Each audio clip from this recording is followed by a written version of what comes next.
అందుకే పార్టీలో సీనియర్లు ఏమనుకుంటారని, కూటమి భాగస్వామ్య పార్టీలు అంగీకరిస్తాయో లేదోనని చంద్రబాబు ఆలోచించనక్కర్లేదు. లోకేష్ను సీఎం చేయాలని టీడీపీ కార్యకర్తలందరూ బలంగా కోరుకుంటున్నారు. అంతెందుకు, యువనేత నారా లోకేష్ పనితీరుతోనే ప్రత్యేకమైన గుర్తింపు తెచ్చుకుంటున్నారు. యోగాంధ్ర నిర్వహణ ద్వారా ప్రధాని మోదీ అభిమానాన్ని పొందారు. యువనేతల్లో నారా లోకేష్ పనితీరుపై మోదీకి ఎంతో గురి.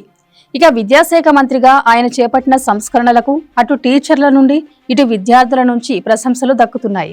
ఇక పెట్టుబడుల విషయంలో అయితే ఇండియన్ ఇండస్ట్రీ అంతా ఆయనను హీరోగా చూస్తుంది. దానికి ది వీక్ మ్యాగజైన్ కవర్ పేజీనే సాక్ష్యం. ఇప్పుడు లోకేష్ అడుగులు చూస్తుంటే ఒక ప్రశ్న సహజంగా వస్తుంది. లోకేష్ ఫ్యూచర్ సీఎం అవుతారా? ఆ ప్రశ్నకు సమాధానం కాలమే ఇస్తుంది. కానీ ఒక విషయం మాత్రం స్పష్టం. ఒకప్పుడు విమర్శల జడివానతో తడిసిన పేరు ఇప్పుడు నమ్మకంతో పలుకుతున్నారు. అదే నారా లోకేష్. ఇది ఒక మార్పు. ఆంధ్రప్రదేశ్ రాజకీయాల్లో లోకేష్ ప్రయాణం ఇప్పుడే స్టార్ట్ అయిందని భావిస్తున్నారు.